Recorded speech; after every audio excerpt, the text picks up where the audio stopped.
पंच परमेश्वरी भगवान की एक राशि शांति नाम भगवान की परम पूज्य आचार्य श्री आचार्य साधु महाराज की आचार्य श्री महावीर कीर्ति महाराज की आचार्य श्री विमल साधु महाराज की आचार्य श्री तपस्सम्राट श्रीमती साधु महाराज की आचार्य गुरु सुंदर साधु महाराज की अहिंसा विश्व धर्म की जिनवाणी माता की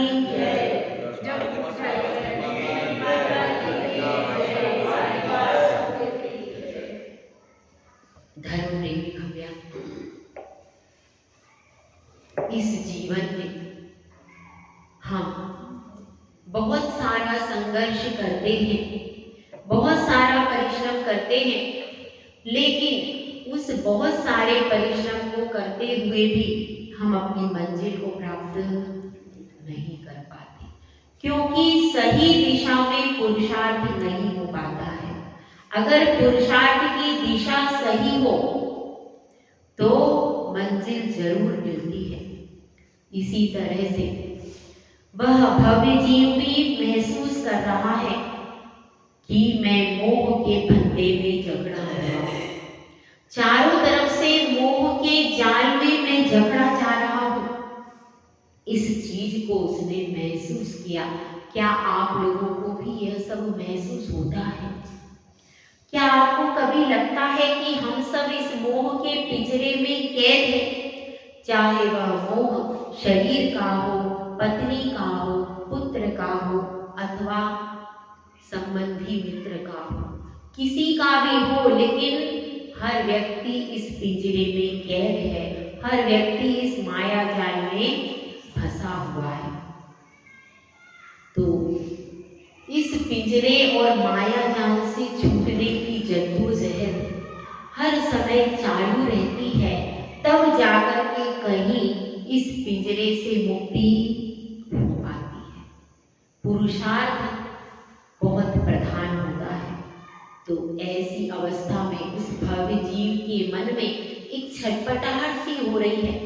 भले ही वो बाहर से प्रश्न पूछ रहा है, पर अंदर अंदर छटपटाहट सी हो रही है कि इन पिंजरों से मैं आजाद हो जाऊं।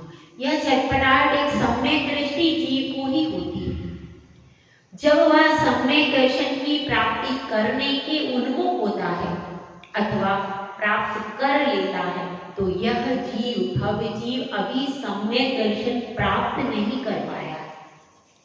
अभी वह मिथ्या दृष्टि है, लेकिन वह धीरे धीरे सम्यक दर्शन की ओर अपने कदम बढ़ा रहे हैं।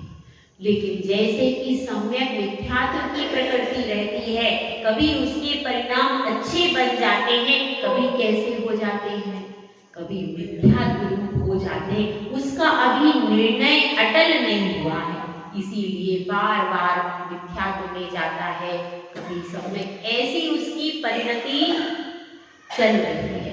अभी विशुद्ध समीचीन धर्म को उसने पूरी तरीके से समझा नहीं है, और ऐसे ही परिणामों में परीक्षा करने के लिए पुनः वह एक प्रश्न तैयार करके गुरु के चरणों में रखता है और गुरुदेव से कहता है कि हे गुरुदेव, बताइए, आपने कहा कि मोह के कारण यह सब संबंधी बन गए, तो ये बताइए ये सब कहां से आए?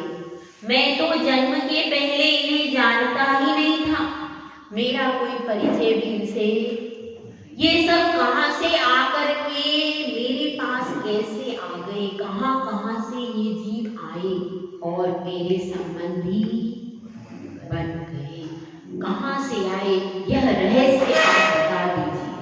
गुरुदेव इस रहस्य को खोलने के लिए एक और श्लोक का निर्माण करके कहते हैं, दिग्देशेभ्य खगाएत्य संपस्सन्ति नगे नगे स्वस्वकार्यवशाद्यान्ति देशे दिक्षु प्रगे प्रगे। इसमें कहा गया है दिग्देशेभ्य खगाएत्य, दिशा और देश से पंछी आते हैं, संपस्सन्ति नगे नगे, और कहाँ बैठते हैं?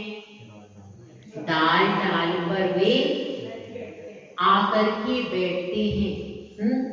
स्व स्व कार्य वशा ध्यानती, इसी प्रकार से अपने अपने कार्य की पूर्ति के लिए देशे भिक्षु प्रगे प्रगे, और जैसे ही उनके कार्यों की पूर्ति हो जाती है वे दिशा और देश में उड़ करके चले जाते। तो क्या कह रहे हैं यहाँ पर? यहाँ पर यही कह रहे हैं कि ये दुनिया एक रैन का बसेरा है।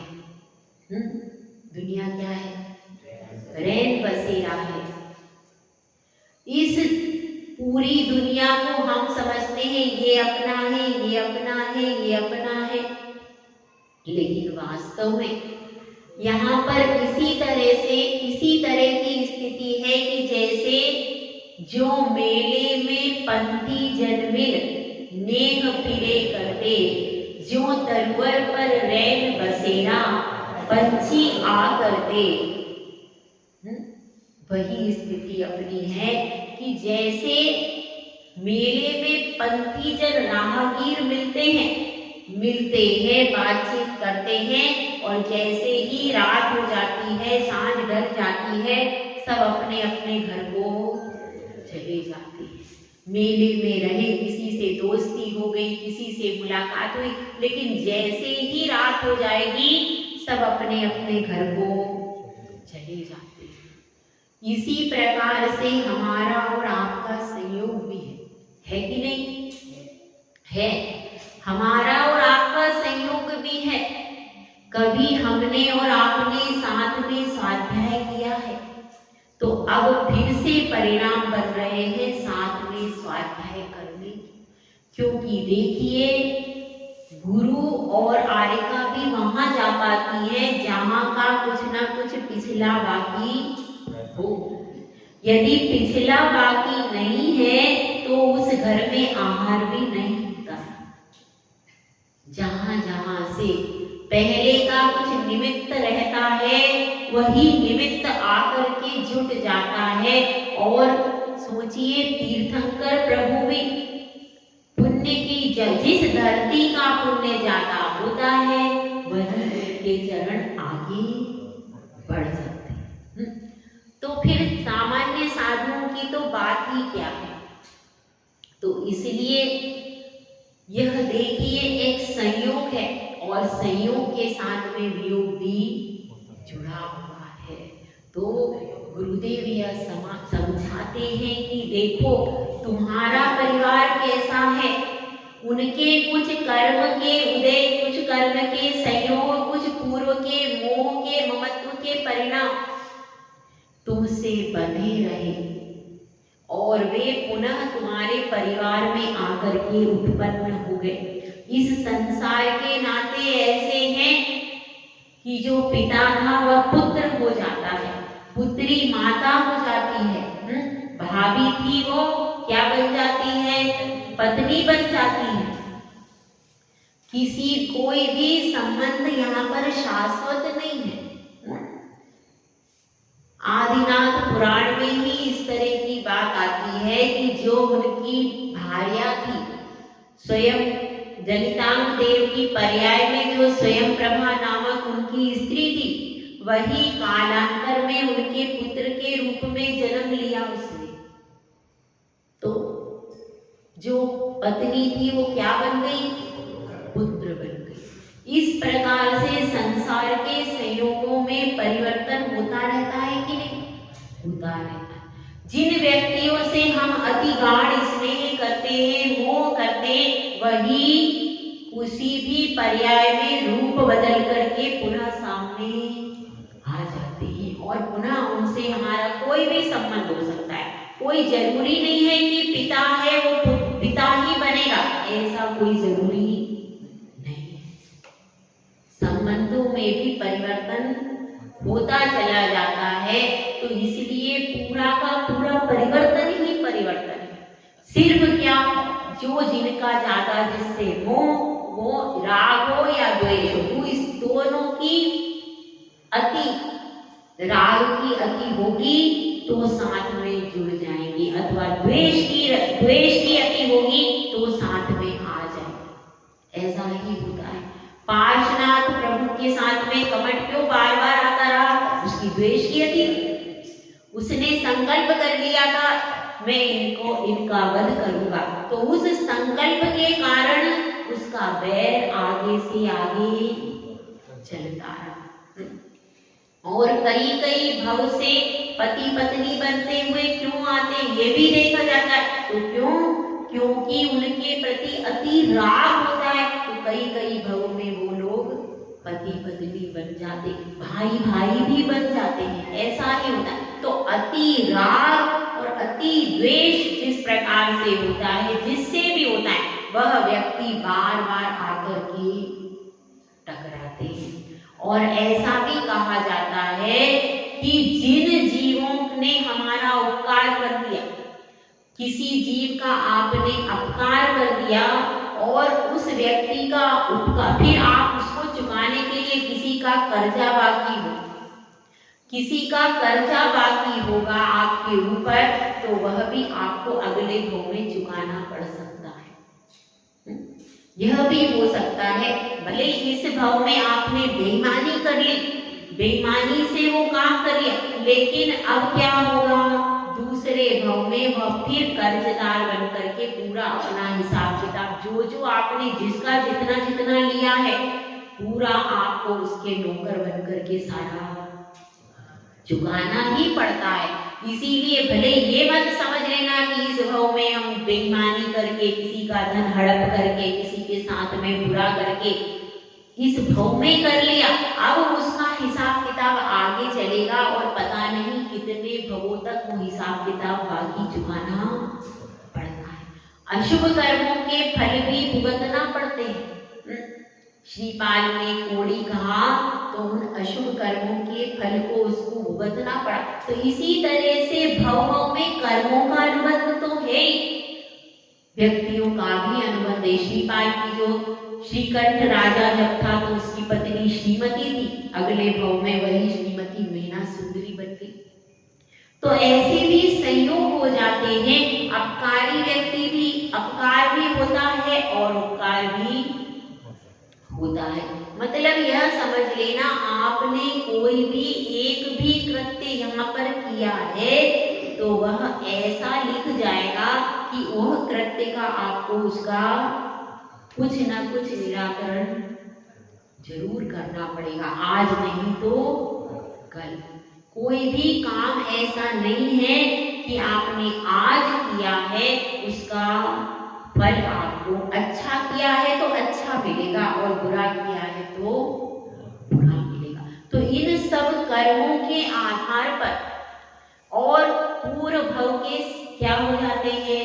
ममत्व परिणाम, अति राग, अति द्वेष, ऐसे जो परिणाम, और जो कहते हैं कि भव भव में मुझे तुम ही पति के रूप में मिलना, ऐसे भी संस्कार होते हैं किसी किसी के। भाई भाई में अति गाढ़ स्नेह होता है तो भव भव में मैं अपन भाई भाई बने, पर ऐसे संबंध कभी भी बनाना मत भाई। यह क्या, अपन तो केवल एक से संबंध बनाओ, बस किससे? भगवान से बनाओ तो तुम्हारा तारण हो जाएगा, तरण हो जाएगी। भगवान तारण तरण जिहाजे, तो भगवान से संबंध बनाना, भगवान से संबंध यदि बनाओगे तो वे आपकी नैया को आगे तिरा देंगे। और यदि संसार के व्यक्तियों से संबंध बनाओगे तो वह राग द्वेष करके आपको संसार में ही फंसाते रहेंगे। इसलिए सिर्फ यही बोलना चाहिए कि हे भगवान, मुझे तो आपके चरण मिले, बस मुझे कोई किसी की अपेक्षा नहीं है। किसी भी संबंधी की अपेक्षा मत रखना, ये संबंधी मुझे दोबारा मिले, यह मुझे मिले, यह मेरा अत्यंत प्रिय है। ऐसे संबंधों में कभी भी ऐसी भावना नहीं खाना। वैसे तो अभी इस समय पर मोह बहुत कम चल रहा है, क्योंकि बच्चे तो बाहर ही रहते हैं, तो बच्चों से वैसे ही छूट जाता है। और दोनों पति पत्नी रहते हैं तो लड़ाइयाँ ज्यादा होती, तो उनमें भी ज्यादा नहीं रहता। आजकल तो मोह रहित जीव है भाई। गलत है, सही है? क्यों? अब देखो, पहले क्या होता था, बड़े परिवार होते थे, बड़े परिवार होते थे तो भाई भाई होते थे, उनमें प्रेम होता था। अब तो एक ही बच्चा है, ना उसका कोई भाई ना उसकी कोई बहन, किससे प्रेम करेगा? और रहना उसको बाहर ही है, पढ़ना उसको बाहर ही है, और वहां पे वो भी जानता है कि मित्र भी क्या है। इस साल दूसरे साल दूसरे, तो मित्रों से भी उसका प्रेम नहीं हो पाता है, माता पिता से प्रेम होता नहीं है, मित्रों से हो नहीं पाता है, और हाँ वो विवाह करते हैं तो विवाह के बाद भी तलाक ज्यादा हो रहे हैं। तो आजकल तो प्रेम है ही नहीं बिल्कुल। इसीलिए क्या है, कोई भी संबंध निभ नहीं पाता, क्योंकि संबंधों को निभाने के लिए समर्पण और प्रेम चाहिए। लेकिन अब वो दोनों चीज है ही रही नहीं, ना समर्पण रहा और ना प्रेम। इसीलिए संबंध क्या हो जाते हैं, संबंध निभते ही नहीं है, और किसी का भी कोई साथी नहीं है। बहुत सारे लोग अकेले अकेले रहकर अपनी जिंदगी को गुजार रहे हैं।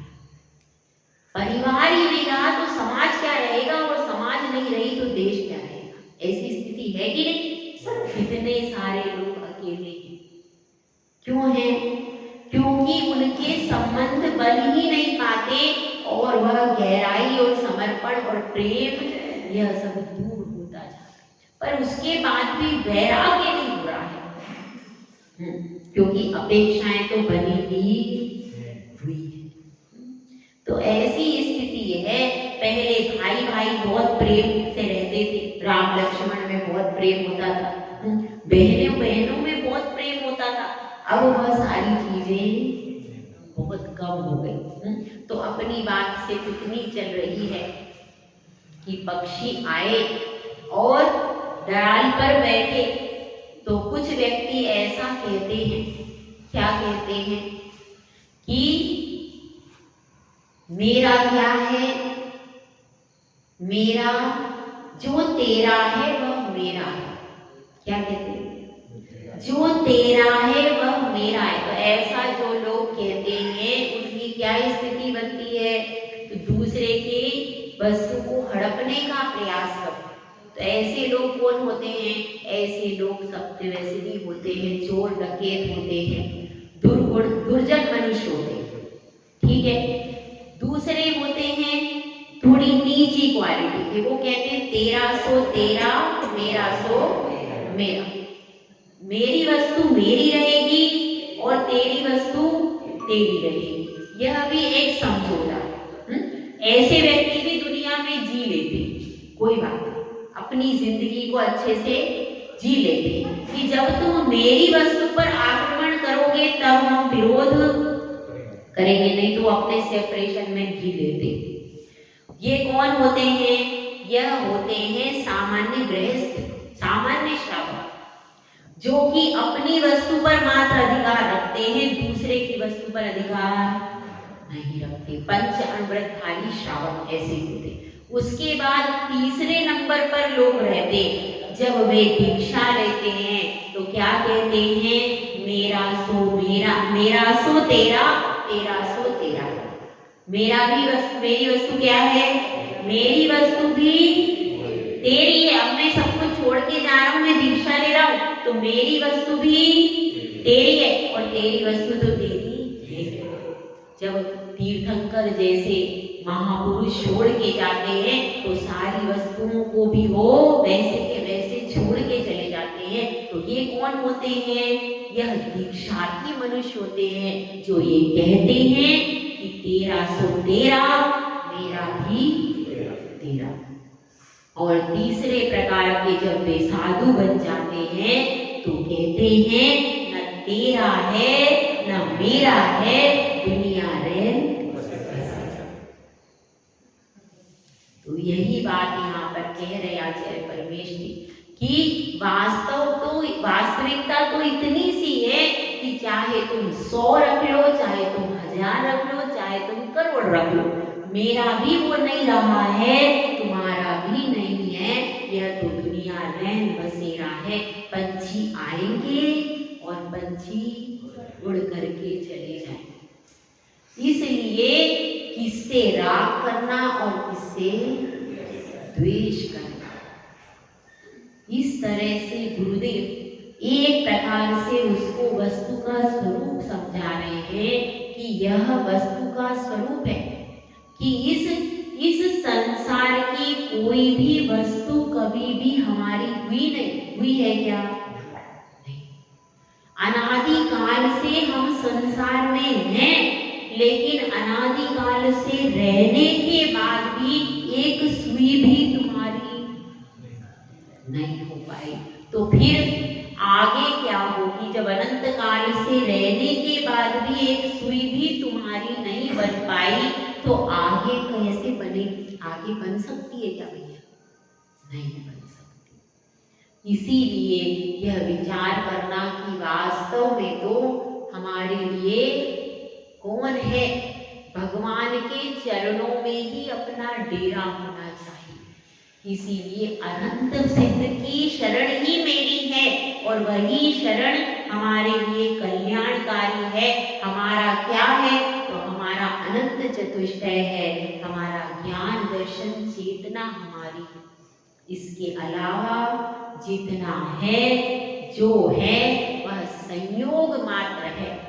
कब वियोग हो जाए कोई भरोसा नहीं। कभी भी उन वस्तुओं का और उन व्यक्तियों का वियोग हो जाएगा।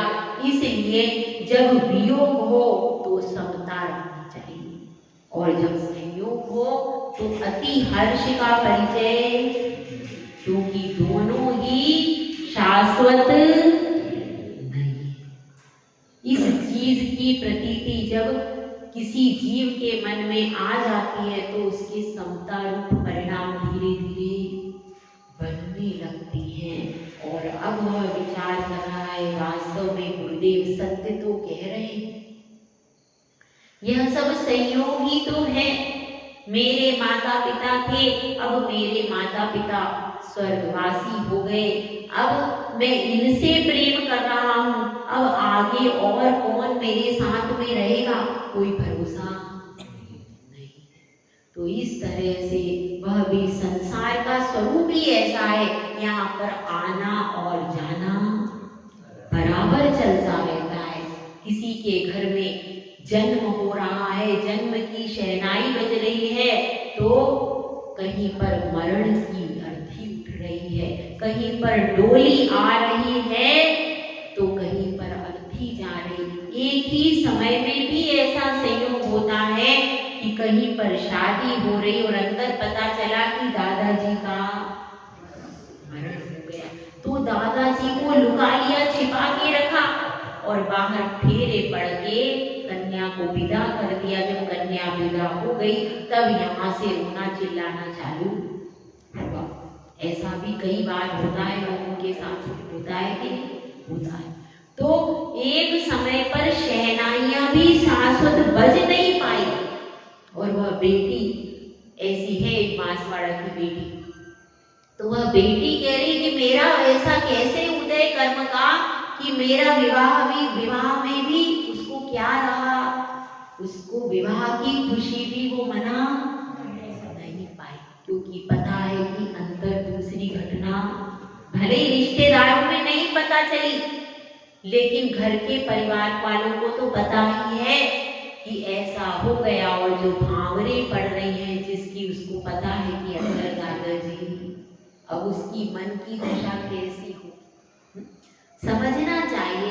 तो इस तरह से ये सारे संयोग और वियोग क्षणिक हैं, इनमें हमारा कुछ भी, बस कितना ही हम सामने वाले को प्रेम से रखें, कितना ही उसके लिए अच्छे से अच्छा करने की कोशिश करें, उसके बाद भी कुछ ना कुछ ऐसी परिस्थिति हो जाती है कि उस व्यक्ति का वियोग ही हो जाता है। होता है कि नहीं होता?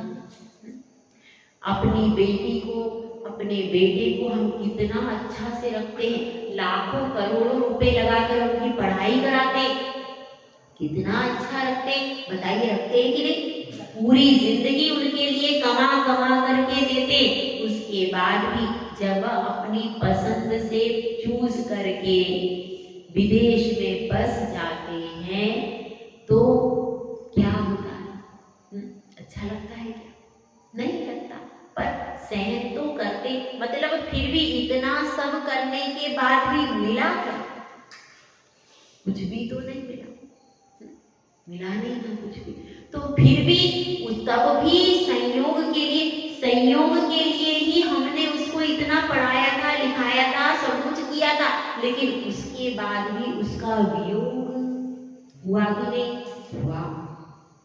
तो पूरी जिंदगी जिसके लिए मेहनत की, फिर भी उसका संयोग हो नहीं पाया और हम वहां जाकर के रह नहीं पाए। फिर भी हम भी अपनी जगह पर बैठे, वो अपनी जगह पर बैठा है, लेकिन फिर भी जो संयोग होना चाहिए, परिवार का संयोग तो रहा ही नहीं। अब सिर्फ पति पत्नी दो रह गए, बच्चों का संयोग है ही नहीं, है क्या? तो ऐसी परिस्थिति है, तो इस परिस्थिति में विचार करना चाहिए कि ये संसार का स्वभाव है आना और जाना। इस आने जाने में हम अपना जीवन प्रभु को समर्पित कर दे, इसी में सार है। यदि हम नहीं कर पाए तो फिर आगे ये मनुष्य पर्याय मिले कि ना मिले। ये शुभ संयोग हो गया है कि मनुष्य पर्याय मिल गई आपको। अब इस शुभ संयोग में यह भी कितने दिन मनुष्य पर्याय रहेगी, कोई भरोसा? तो इस शुभ संयोग में कम से कम डाली से उड़ने से पहले पंछी अपना घोंसला प्रभु के चरणों में बना ले, तो ऐसा प्रयास करना चाहिए। अब वह जीव के मन में बहुत संसार के स्वरूप को देखकर के उथल पुथल मच गई है, और वह देखो कब कल क्या प्रश्न पूछता है। जय बोला जय सुंदर सा महाराज की।